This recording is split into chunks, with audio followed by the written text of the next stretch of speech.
OK. Aimez-vous prendre des risques? Qui aime prendre des risques dans la vie? Ah, quelques-uns. Des risques d'aller manger au McDo. Ça, c'est manger des frites à Greg. Hey, matin, on a parlé de frites, on a parlé de médailles. Je dis, c'est le troisième message qu'on a à matin, là. On a eu 3 messages. Non, mais Dieu nous parle. C'est le fun que Dieu nous parle.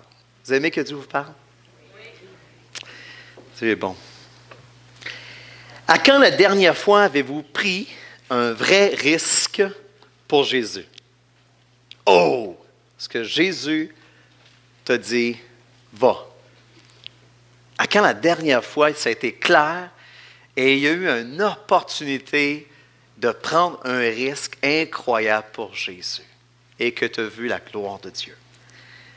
Écoutez l'histoire d'Aziza. Et je la tire du livre « Suis-moi » de David Platt. Ceux qui veulent avoir mes sources dans ce livre-là. Appartenir à la tribu d'Aziza veut dire d'être musulman. Tout ce qui la définit est relié à l'islam. Et un jour, on lui présenta l'Évangile et son cœur s'ouvrit peu à peu. Et malgré sa peur au ventre, littéralement, elle demanda tout doucement, « Qu'est-ce que je peux faire pour devenir chrétien? » Et là, le chrétien qui lui exposait l'Évangile, il avait le choix de prendre un risque.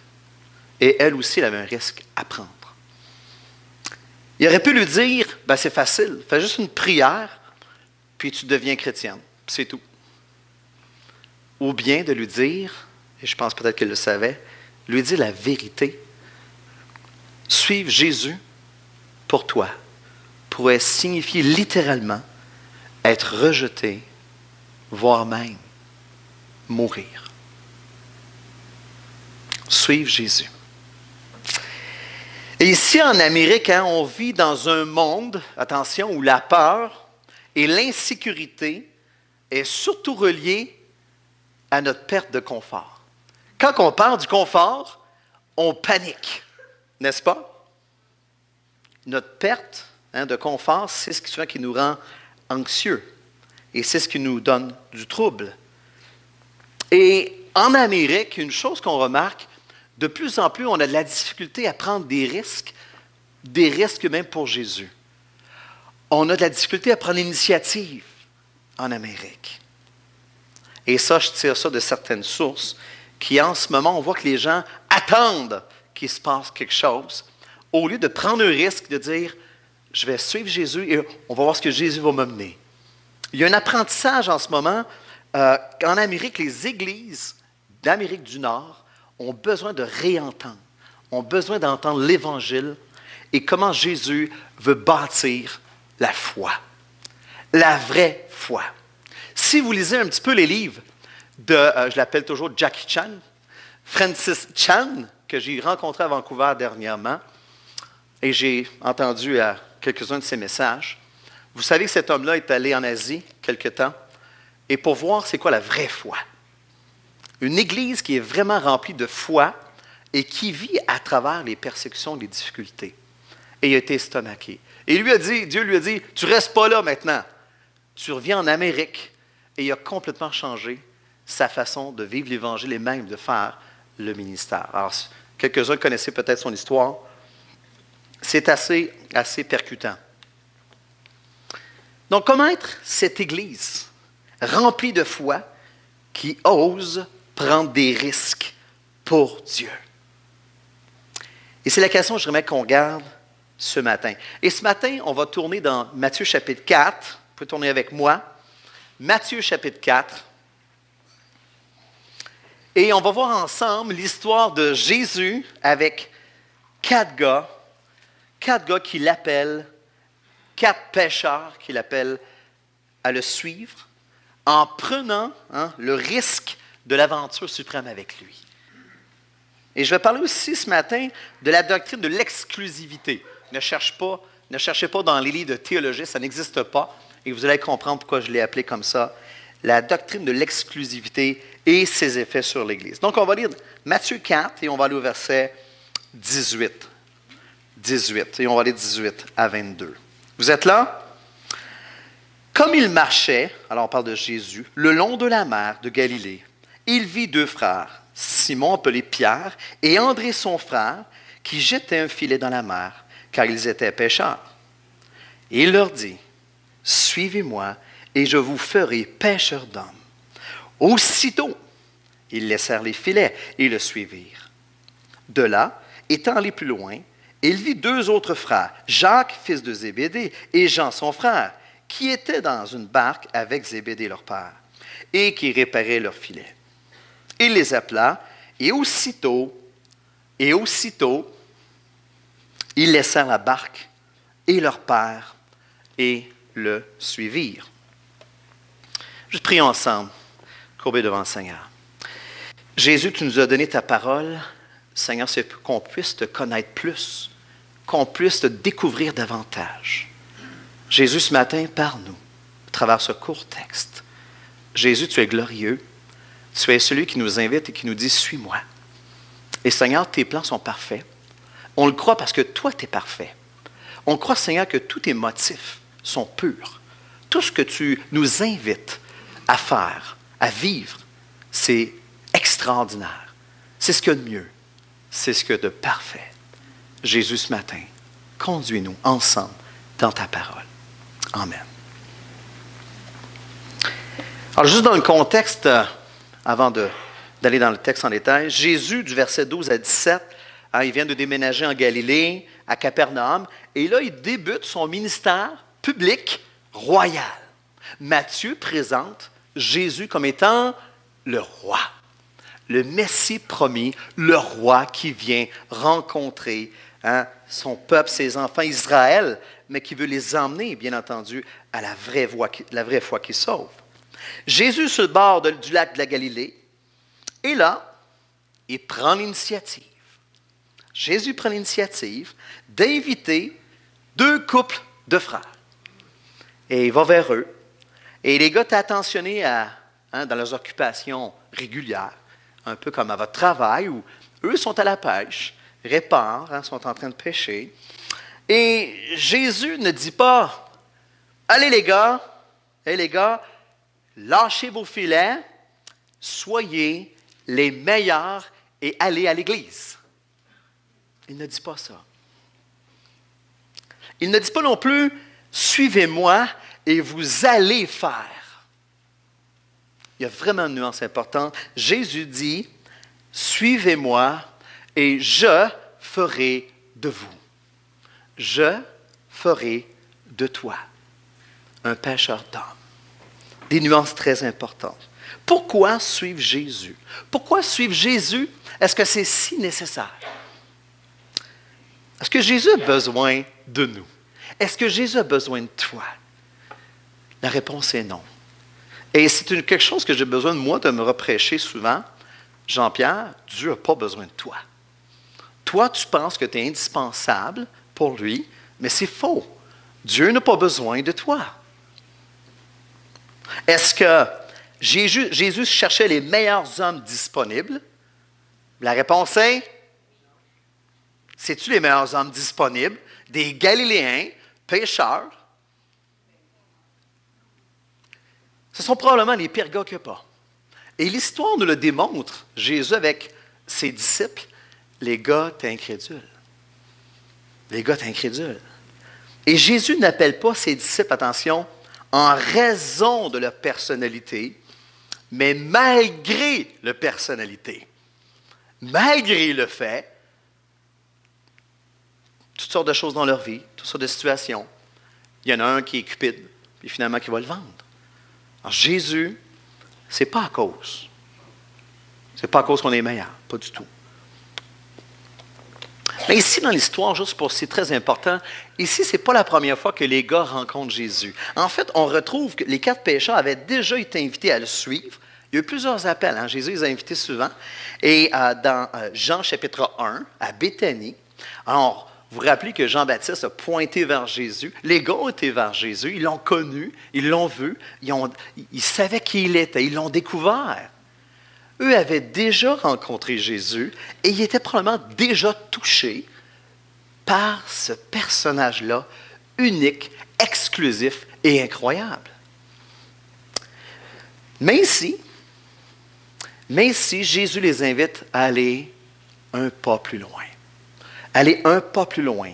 Le suivre de manière permanente. Avant, c'était temporaire. Et là, c'était de manière permanente. Du temps plein. Là, tu as ton temps plein. Je ne sais pas s'il y en a parmi vous qui travaillent, donc vous avez déjà eu un travail, vous avez été temporaire.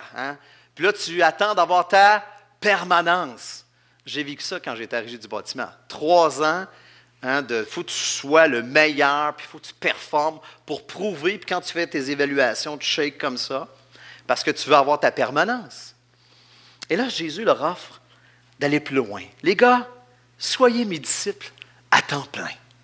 Oh! Et là, c'est tout, là. C'est à temps plein.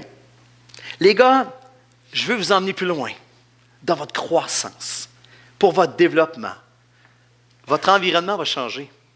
Votre environnement ne sera pas nécessairement plus facile, peut-être même au contraire.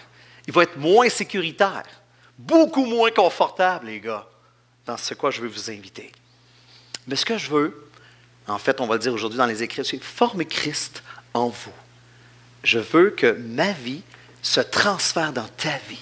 Je veux que Christ soit vraiment formé en toi. Comment on peut recevoir une invitation comme ça? Comment les gars auraient pu réagir? 2 manières. En l'expression québécoise, es-tu malade? Es-tu malade? Ben voyons. Tu penses-tu réellement ce que tu dis?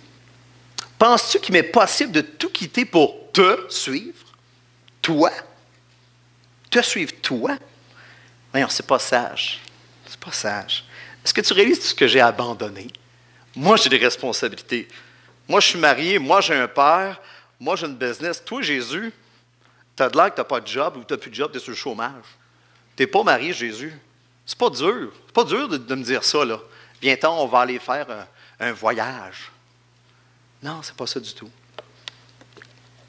Au contraire, tout porte à croire que la réaction des disciples était ceci. Jésus, es-tu sérieux? Moi, tu m'invites. Tu me fais l'offre merveilleuse d'être toujours avec toi. Tu m'offres la permanence. Wow! Quelle invitation! Recevoir une invitation directement de toi, Jésus. Wow! Ça vient me chercher. C'est un honneur, Jésus. C'est une grâce, Jésus, que tu me fais en m'invitant comme ça. Parce que ça va changer ma vie. Ça va changer ma vie de te suivre, Jésus. L'invitation à Jésus, premièrement ce matin, l'invitation à suivre Jésus est une offre de vivre l'exclusivité. Une offre de vivre l'exclusivité. Et laissez-moi vous illustrer un petit peu cette vérité-là pour aller un petit peu plus profondément. Vous savez, on apprécie toujours recevoir une invitation pour devenir ami sur Facebook. Tu as quelqu'un qui te dit « Hey, je veux-tu être ton ami? » Tu sais, c'est quelqu'un que tu connais. Quels sont ceux qui sont contents, là? Il y a juste moi, OK. Moi, là, je n'ai pas le temps de raconter ça un matin, mais depuis 3 mois, je suis en train de reconnecter avec mes oncles, mes tantes, mes cousins, cousines que je ne connais pas, que je n'ai jamais vus, puis on s'est découvert sur Facebook. Je ne les ai jamais vus. Je m'en vais cet été en Mkoui, 20-21 août. Je m'en vais là-bas à l'église, là-bas, je vais prêcher pendant mes vacances, et je vais rencontrer pour la première fois de ma vie la famille Gagné. Des cousins, cousines, des oncles, des tantes que je n'ai jamais vus. Alors, quand j'en reçois une invitation, Janine Gagné, « Hey, c'est une nouvelle tante que je ne connais pas. » C'est vrai, je ne connais pas. Et là, es-tu une de mes tantes? Oui, oui, oui, je suis la sœur de ton père. Hey, moi, bon, on ferme la parenthèse. C'était pas dans mon message. Mais il y a un petit velours d'avoir une petite invitation Facebook, n'est-ce pas? On apprécie toujours recevoir une invitation d'amis pour aller, je ne sais pas moi, jouer à des jeux de société ou faire une activité spéciale. On apprécie ça. Hein? Je compte pour lui. Je compte pour lui. On apprécie tous recevoir des invitations à un mariage. Oh, moi, j'aime ça, les invitations à un mariage. Sérieux, là, j'en ai déjà cet été, là. On se sent important. Je suis important, là, tu sais, je fais partie de, tu sais, c'est le fun. Mais imaginez que Rachid Badouri vous invite personnellement dans sa loge après un show d'humour. Rachid Badouri est chrétien. Pour ceux qui ne le savent pas, s'est converti il y a quelques années, 2-3 ans. Je n'ai pas la date. Ah, c'est validé. Hey, Rachid Badouri m'invite après le show. Je suis quelqu'un. Hey, je suis plus juste un ami Facebook, là. Je suis quelqu'un. Non?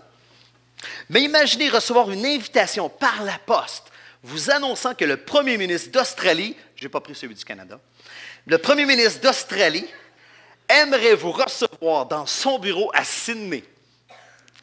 Hey! Mais encore mieux, là on arrive, comme Jésus. Imaginez encore plus que ce premier ministre-là d'Australie vienne ici, il prend l'initiative de venir personnellement cogner à ta porte chez toi pour prendre un selfie avec toi et il t'invite à manger au Ritz-Carlton à Montréal et là, il t'invite à embarquer dans son avion privé personnel pour visiter Sydney afin de devenir l'un de ses attachés politiques ou, si tu n'aimes pas, son bodyguard. Wow!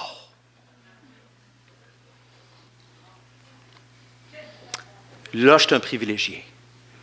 Là, je suis un vrai privilégié. C'est ça l'invitation de Jésus. C'est l'invitation que Jésus a faite aux disciples. Et c'est comme ça les gars l'ont senti. Dieu est un Dieu d'exclusivité. Dieu aime l'exclusivité. Vous savez, quand Dieu a créé la Terre, hein, il y en a qui pensent que 10 planètes Terre, puis que 3 univers, puis il y en a qui disent l'autre bord de l'univers, qu'est-ce qu'il y a? Un autre univers. Non, non. Il y a un seul univers. Il y a une seule Terre. Hein? Il y a un focus. Dieu met son focus sur la Terre. Il y a un seul genre humain. Avec des variantes ethniques, bien entendu. Il y a un seul sauveur pour racheter un seul peuple et se former un seul peuple. Il y a un seul évangile qui unit les enfants de Dieu. Il n'y en a pas 10 évangiles. Il y en a un seul. Éphésiens chapitre 5, versets 3 à 6. Il y a un seul baptême et je pourrais continuer. Il y a des choses qui sont uniques, spécifiques et exclusives. Dieu aime l'exclusivité. C'est très important. Toute son attention, il réalisait ça, là. Toute son attention est focusée et exactement sur nous. Assez que Dieu demande à ses anges de venir exercer un ministère auprès de ceux qui doivent hériter le salut. Hey, tu peux-tu être plus exclusif que ça? Wow! Toute son attention est là. Et Jésus dit, toi, suis-moi. Toi, suis-moi. Exclusivité. Dieu aime l'exclusivité. Et c'est là qu'on va comprendre, la deuxième partie, Dieu aime l'exclusivité au point où il l'exige. Et des fois, nous, on lit la loi de l'Ancien Testament. Hein, Dieu il dit, tu n'adoreras que Dieu seul, tu n'auras pas d'autre Dieu devant ma face, tu n'iras pas devant les idoles consulter les morts, les devins, car Dieu est un Dieu jaloux. Oui, Dieu est jaloux. Dieu est jaloux. Et il demande l'exclusivité de ton cœur. Pourquoi? Parce qu'il est le seul et unique. Parce qu'il n'y en a pas d'autre, Dieu. Et c'est frustrant total. C'est moi, ton père. Ah, mais je n'ai un autre papa. Mais non, il n'y en a pas d'autre. Il n'y en a rien qu'un. C'est moi qui t'a. Voyons, j'étais à l'hôpital avec ta mère. Il n'y en a pas 10, papa, là. C'est exclusif.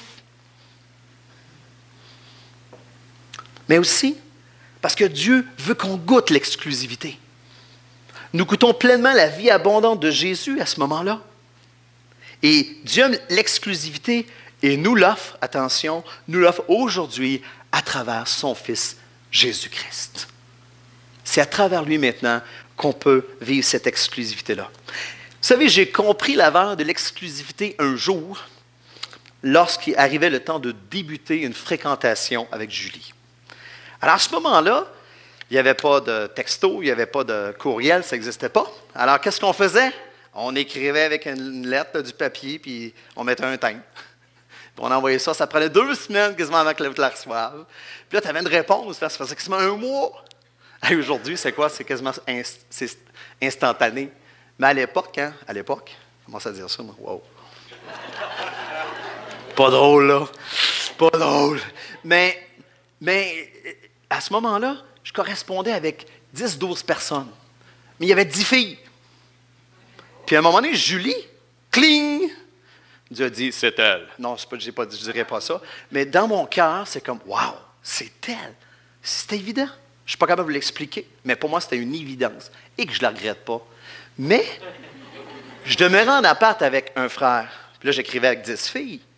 Puis là, le frère, il dit, Louis Roussel, il dit, Jean-Pierre, il dit, et tu ne peux pas continuer à correspondre avec les nôtres. Ben, voyons donc. C'est pas grave. Ben non. Lui, il était plus âgé que moi. Fait qu'il me voulait me faire comprendre ça. Je me dis, voyons. Et finalement, Dieu m'a ouvert les yeux et j'ai arrêté de correspondre avec les 9 autres filles. Et comme de fait, Julie recevait mes lettres encore. Puis là, elle demandait à une amie, parce qu'elle avait des amis. C'était vraiment clean là, dans mon cœur. Mais c'était comme, hey, Jean-Pierre, t'écris-tu encore? Non. Toi? Oui. Alors, vous comprenez? Et là, elle a senti qu'elle était exclusive. Centrée, concentrée sur elle.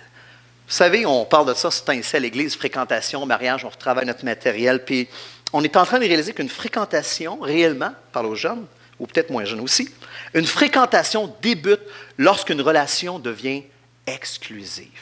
Est-ce que tu ferais ça avec cette fille-là? Non. Alors, tu fréquentes. Je fréquente?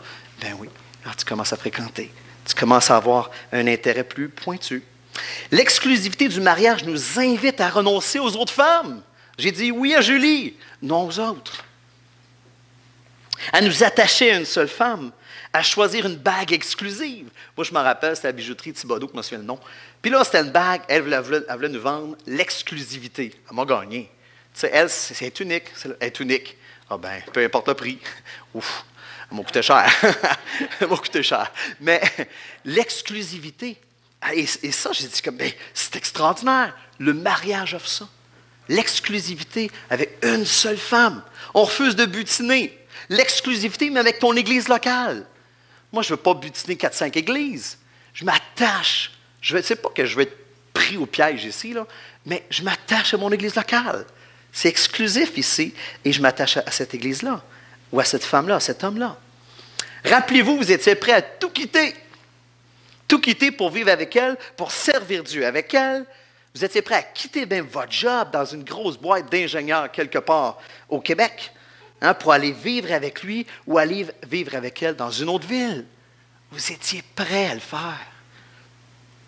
Vous savez, la beauté de vivre une relation exclusive avec quelqu'un, c'est lorsque c'est réciproque.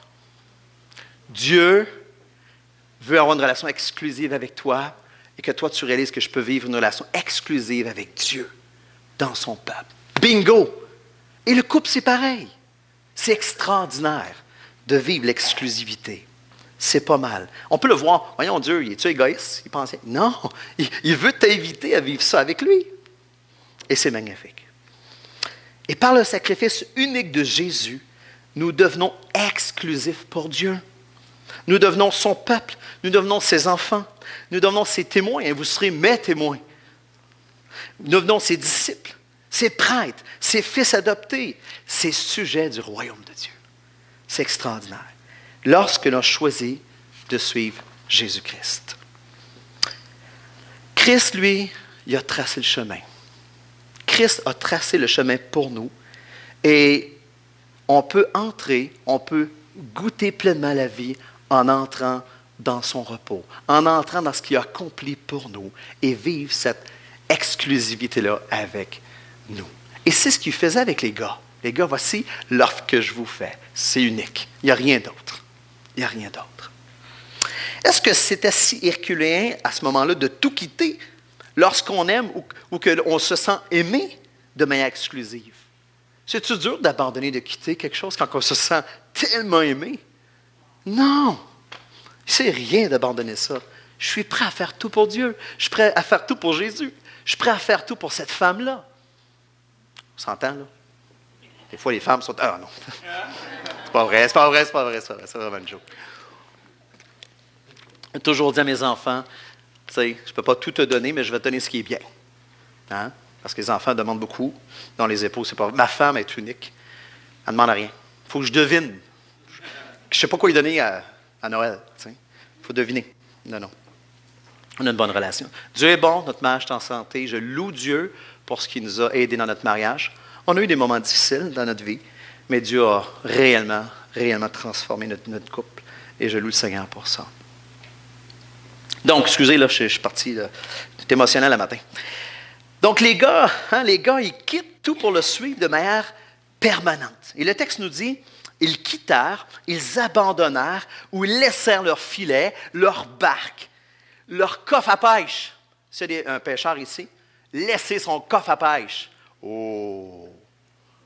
Ça, c'est tough pour Jésus. Laisser son fusil de chasse pour Jésus. Oh! Je le sais que c'est difficile. Et c'est correct. Hey, je laisse mon lac. C'est mon lac. Je suis toujours de ce lac-là, moi. Pas facile. Et Matthieu plutôt mentionne que les 4 hommes laissèrent aussitôt. Aussitôt. Aucune hésitation. Hein? Quand je fréquentais Julie, elle m'a surprise, on a commencé à se fréquenter, je cherchais une manière pour, je ne sais pas, je l'ai déjà raconté, sinon ça va faire 6 fois si je l'ai déjà entendu. Mais anyway, j'avais fait un petit sac, une lettre dedans, une carte, puis j'avais mis une boucle. Puis j'avais donné ça au camp des boulots, c'était un camp jeunesse, tu sais, c'était aussi mis à l'écart, un petit banc en face du lac, tu sais. J'avais calculé mes affaires, tu sais. Fait que là, ben, tu sais, j'avais écrit dans la carte tout simplement, tu sais, Julie, j'aimerais ça qu'on se fréquente, puis le jour ce que tu voudras qu'on se fréquente, tu porteras la boucle à ta chevelure. Ça sera un signe pour moi. Et là, fait qu'elle prend la carte, puis là, l'autre, puis là, elle prend la boucle, vous devinez, elle se la met dans les cheveux. Aussitôt. J'étais pas prête à ça. J'étais pas prête à ça. Et sérieux, là, j'ai fait comme « J'avais pas de plan 1, plan 2, là, plan B, j'avais rien. Mais c'est un peu semblable. Les gars, aussitôt, ils se lavent, ils quittent tout et ils suivent Jésus.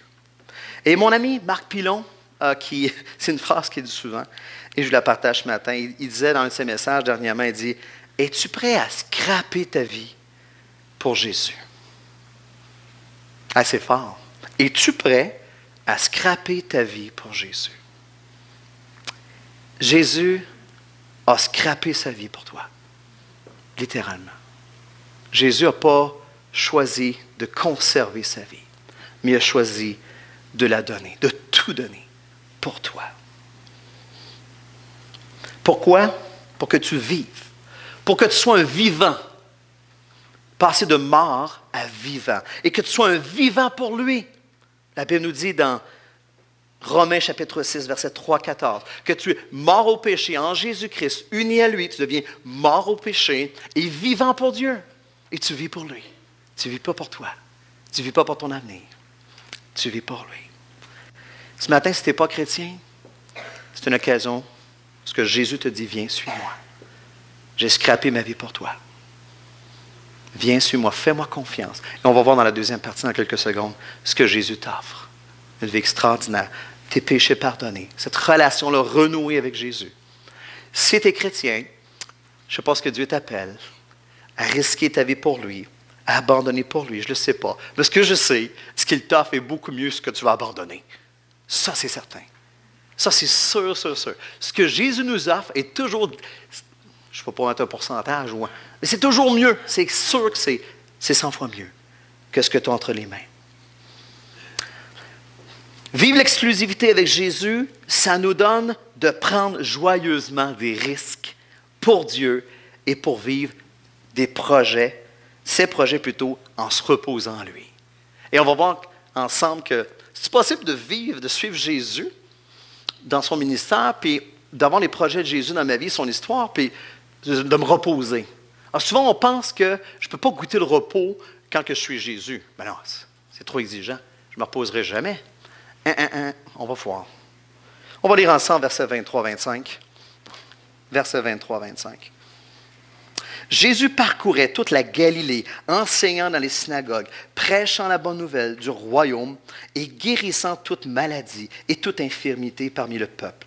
Sa renommée se répandit dans toute la Syrie et on lui emmenait tous ceux qui souffraient de maladies et de douleurs de divers genres, des démoniaques, des lunatiques, des paralytiques, et il les guérissait. Une grande foule le suivit, de la Galilée, de la Décapole, de Jérusalem, de la Judée et même d'au-delà du Jourdain. Et je regarde sur la carte, c'est phénoménal. La renommée. La Syrie a été visitée par Jésus, a été visitée par Dieu. La Syrie, les Syriens aussi ont besoin d'être visités par Dieu. Gloire à Dieu, Dieu veut le faire. Plusieurs articles ont été écrits sur des conférences aussi. Il existe dans le milieu des affaires sur l'idée de prendre des risques. Et j'ai googlé tout ça et j'ai relu un petit peu là-dessus. Exemple, pourquoi ne pas avoir peur de prendre des risques?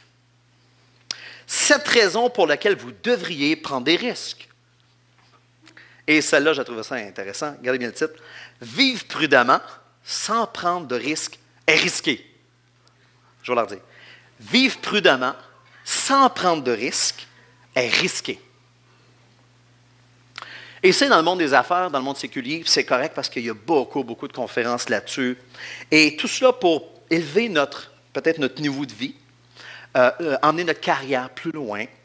Et c'est correct. Il y a des moves de risque, comme je me rappelle que moi j'ai écouté, c'est intéressant, Jesse Owen, moi j'ai écouté Jackie Robinson la semaine dernière. J'aime beaucoup les biographies. Et le directeur général de l'époque, c'était les Dodgers de Brooklyn en 1946, a pris un risque énorme lorsqu'il a annoncé à sa gang « Je veux avoir Jackie Robinson ». Hey, c'est un noir, t'es sérieux là?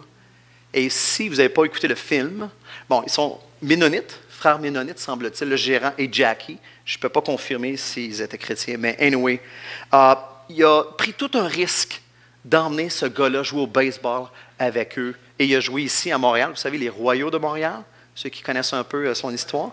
Il est venu jouer, je n'étais pas là à l'époque, hein, quand même, là. Mais c'est ça, c'est correct. Il y a des risques qu'on prend dans notre carrière, dans toutes sortes de mots, et c'est correct. Mais prendre des risques pour Jésus nous emmène tous ici à gagner et à vivre une vie palpitante où est-ce que Jésus veut bâtir notre foi. Lorsqu'on prend des risques pour Jésus, pour Dieu, Christ s'occupe de bâtir ta foi. Et ça, c'est la valeur du texte suivant. Versets 23-25, c'est exactement ce que Jésus dit. Les gars, je vais faire de vous les pêcheurs d'hommes. OK. Ce que vous avez à faire, c'est suivez-moi. OK. Et les gars, venez avec moi maintenant. On va commencer, leçon numéro 1. Vous venez avec moi mettre de la lumière dans les ténèbres. C'était le premier projet. Mettre la lumière dans les ténèbres de la région de Zabulon et Naphtali, selon la prophétie d'Ésaïe. Vous venez avec moi faire ça, les gars. On va faire le tour du lac ensemble. Et c'est ce qu'ils ont fait. Avant, vous étiez sur le lac sans moi, mais maintenant, vous allez venir avec moi autour du lac avec moi. Avant, vous pêchiez du poisson pour manger. Maintenant, il y a plus important. Vous allez pêcher des hommes qui sont affamés. Qui sont affamés. Qu'en pensez-vous, les gars? Je ferai de vous des pêcheurs d'hommes. Je vais le faire en vous. Et Jésus a pu faire ce ministère-là tout à fait tout seul. Mais il permet aux gars de les assister. Il fait 3 choses, on a eu dans le texte. Il enseigne dans les synagogues, il veut atteindre les Juifs. Jésus, il prêche le royaume de Dieu comme le prophète annoncé par Moïse. Jésus agit comme le prophète qui devait venir. On est dans Matthieu. Matthieu veut démontrer que Jésus, c'est le roi Messie qui devait venir. Et il guérit. Le Messie devait faire des guérisons. Je suis le Messie, Jésus dit. Et ces gars-là sont avec Jésus dans toutes ces villes et villages-là, et leur foi est en train d'être bâtie. Jésus bâtit la foi de ces gars-là. Est-ce que c'est un risque de tout quitter pour entendre les paroles inépuisables de Jésus pour aider un monde épuisé? Est-ce que c'est un risque? La réponse est non. C'est la chose la plus merveilleuse. Hébreux 2,10 nous dit ceci, et c'est un texte qui m'a frappé dernièrement, qu'au travers de Jésus, Dieu veut conduire beaucoup de ses fils à la gloire. C'est le but de Dieu à travers Christ. Et il veut manifester aussi sa gloire.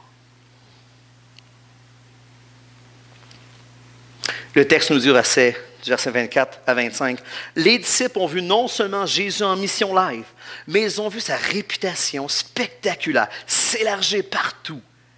Et où ce n'était plus Jésus qui va vers les gens, au début c'est eux autres qui vont vers l'argent, mais il y a un moment donné, les gars, ils n'ont plus besoin de bouger. C'est les gens, c'est les foules qui accourent vers Jésus. Et au verset 25, ça dit même des foules nombreuses. Fait qu'il y a une gang qui arrive du nord, il y a une gang qui arrive du sud, puis ça arrive en foule. C'est des gangs qui viennent de partout voir et rencontrer Jésus. Et c'est tout à fait glorieux. Jésus manifeste sa gloire. Malgré le fait que cette invitation semble risquée et en apparence, elle conduit directement à vivre cette vie abondante et puissante qu'il promettait. L'application ce matin, prendre des risques pour Jésus. Prendre des risques veut dire faire face à la peur. Faire face à ses peurs. Le mariage est un haut risque, diront certains. Mais il offre par la relation exclusive que tu as dans le mariage, le privilège de goûter à rien de semblable entre un homme et une femme dans un mariage. Rien d'incomparable. Ce qu'on peut goûter dans le couple. Les pasteurs prennent des grands risques, attention, lorsqu'ils décident de ne pas chercher à être l'église la plus haute de la ville. Quand tu tombes dans ce piège-là, t'es cuit. Ce n'est pas le but. Mais une église humble, en santé et en mission. Et c'est un risque. Vous savez, il y a des compétitions entre églises. Hein, ça, c'est l'ennemi qui essaie de... On dit non, ça nous dit, non, on ne veut pas ça. On ne veut pas ça. On ne veut pas être les plus hautes. On veut être une église en santé. Non pas l'église la plus en santé. On a des maladies, on a des bobos, nous autres aussi. Mais on ne veut pas être l'église la plus haute. Non, on refuse ça. On veut aider les disciples à passer de consommateurs de lait, et c'est correct, hein, on peut être au lait, mais en disciples matures et contributeurs. C'est bien ça. Alors que chacun contribue. Et ce n'est pas un message populaire ici. Ce n'est pas un message populaire. Mais on prend le risque de prêcher ce que Dieu nous demande.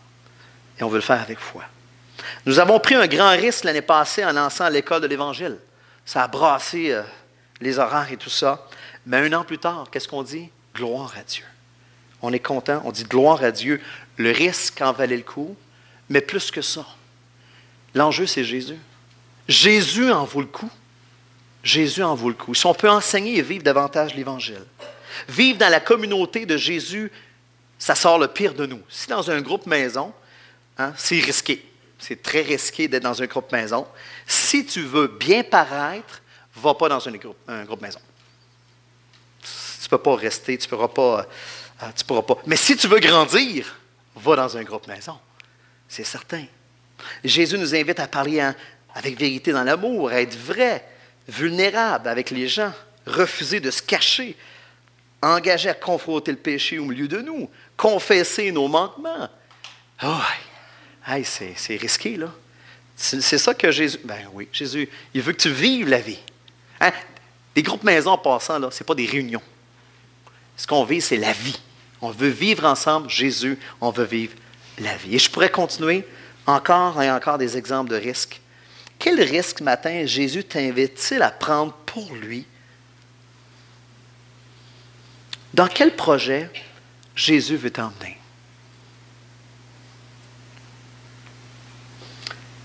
Quelqu'un dit, le projet est dans les airs, nous travaillons à mettre des ailes sur l'avion et laissons Dieu être le moteur.